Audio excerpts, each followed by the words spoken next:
Salut à tous les petits gloutons et bienvenue dans la Zell Kitchen pour ce nouveau numéro de Popcorn. Alors au rayon des suites un petit peu inattendues du cinéma pour cette année 2016, je voudrais Le Chasseur et délivrer la Reine des Glaces.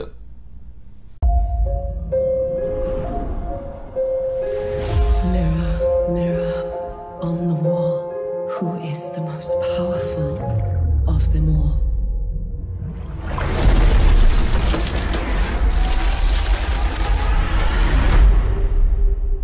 If it's a fairy tale you're hoping for, prepare yourself for so much more.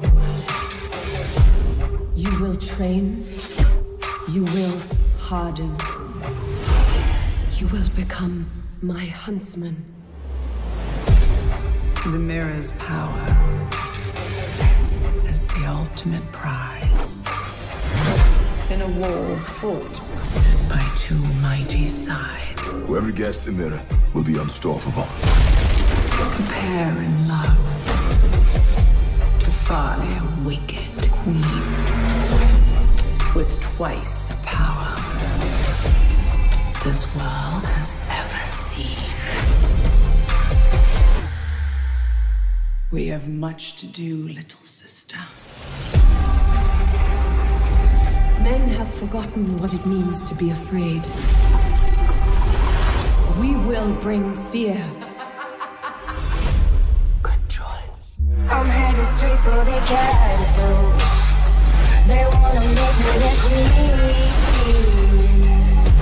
And there's an old man sitting on a grown man saying that I probably shouldn't be so mean. I'm headed straight for the castle. Straight for the castle. Don't miss. I never miss. Castle, castle, castle. Hello, huntsman. I've missed you.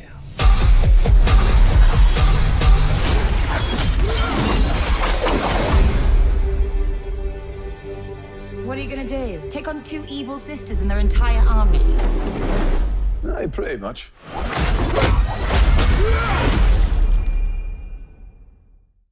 Alors je ne vous cache pas que quand ils ont dévoilé la bande-annonce de ce film, j'ai été méchamment surpris. Parce que il faut savoir que c'est une suite, oui. Il y a eu un premier opus où en fait le chasseur était déjà là, mais il y avait Blanche-Neige avec lui. Blanche-Neige qui était interprétée par Kristen Stewart, celle qui fait Bella dans Twilight. Et enfin voilà, déjà c'était une adaptation très personnelle et ma foi assez pertinente de Blanche-Neige et les Sept Nains en mode un petit peu heroic fantasy, et l'accent était mis sur le fameux personnage du chasseur, donc le personnage qui était mandaté par la méchante reine pour tuer Blanche-Neige. Là, donc là on a pris le mec le plus badass du monde, à savoir donc Chris Hemsworth, l'acteur qui fait Thor dans les Marvel.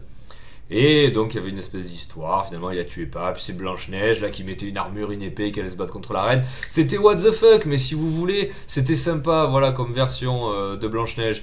Et là, bah écoutez, on remet la sauce au goût du jour, la Reine des Glaces. Donc c'est-à-dire que là vous enlevez Blanche-Neige, et vous prenez donc notre conte de fées récupéré par Disney, qui est la Reine des Glaces. Donc Frozen, là, la fille qui chante libérée, délivrée, et qui glace tout sur son passage. Et on en fait revenir le personnage du chasseur. Franchement, c'était inattendu. Fallait oser. Donc là, maintenant, qu'est-ce qu'on attend? On attend le chasseur et Cendrillon, on attend le chasseur et Podane, on attend le chasseur qui s'allie avec les frères Grimm pour une nouvelle série format HBO. Franchement, c'est un petit peu what the fuck. Bah écoutez, on va quand même regarder la bande-annonce ensemble, voir si on ira manger des popcorn un petit peu glacés, quoi.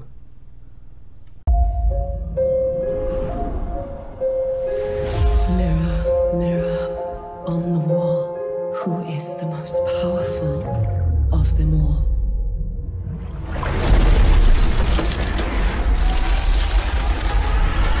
Alors Alors déjà j'aime beaucoup le début de la bande-annonce, ça commence un petit peu comme la précédente, c'est miroir, mon beau miroir, et donc quand c'était la méchante reine, c'était dis-moi qui est la plus belle. Elle, Frozen, elle s'en bat les couilles, Frozen elle veut savoir qui c'est la plus forte. Frozen elle porte ses couilles, Frozen elle est badass, Frozen elle veut tout défoncer, hein. C'est pas l'espèce de petite greluche là qui chante libérée, délivrée alors qu'elle a des pouvoirs de fou. Elle a des pouvoirs, elle le sait et elle veut s'en servir. Enfin non bon allez, on va se calmer un petit peu. Déjà voilà, le ton est donné, c'est un petit peu comme le début. Le miroir, le fameux miroir qui est quand même la source de tout le mal dans le premier, c'est donc lui qui apporte le malheur et qui chuchote des mots malins à l'oreille à l'oreille des méchants. Donc voilà, donc là le miroir qui était présent qui était dans le 1 est donc en possession de Frozen. Voilà. Qu'est-ce qu'elle va faire Frozen avec le miroir à part confirmer que c'est la plus forte? On va le voir pendant la suite. If it's a fairy tale you're hoping for, prepare yourself for so much more. You will train, you will harden, you will become my huntsman. Donc là, le chasseur est introduit. C'est donc en quelque sorte le champion de Frozen. Donc elle veut un gars puissant qui s'entraînera à devenir son champion. Pourquoi? Là on sait pas trop, parce que là Frozen elle veut pas aller tuer Blanche-Neige, peut-être que...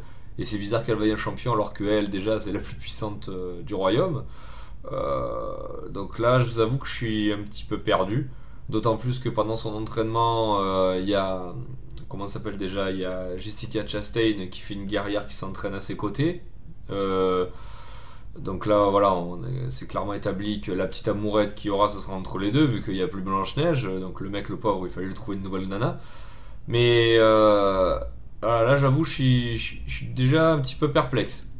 Donc est-ce qu'il complète le premier film? Ou alors est-ce qu'il est complètement indépendant? On va voir. The mirror's power is the ultimate prize. In a war fought by two mighty sides. Whoever gets the mirror will be unstoppable. Prepare in love to fight a wicked queen with twice the power this world has ever seen. We have much to do, little sister. Alors, excusez-moi, je vais essayer de suivre. En gros, donc, il y a rapidement les deux protagonistes, donc le chasseur et la guerrière, qui vont se retourner contre la reine. En même temps, je pense pas qu'il a fallu 10 000 ans pour comprendre qu'elle est complètement fêlée.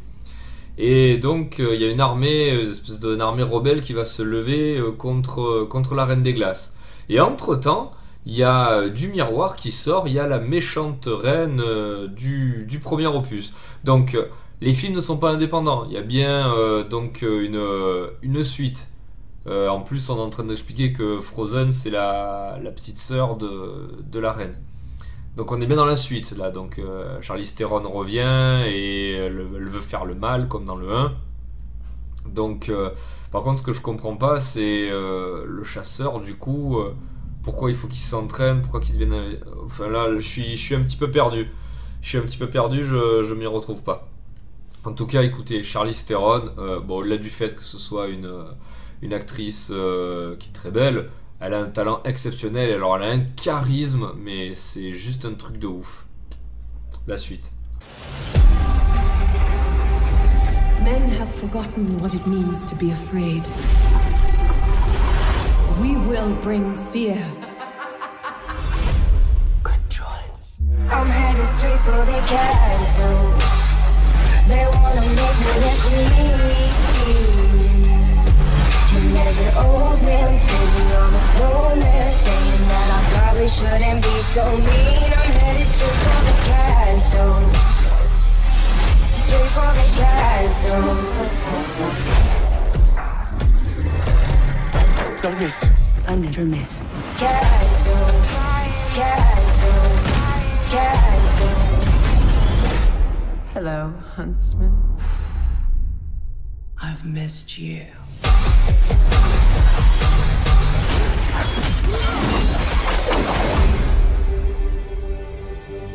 What are you gonna do? Take on 2 evil sisters and their entire army? I pray much.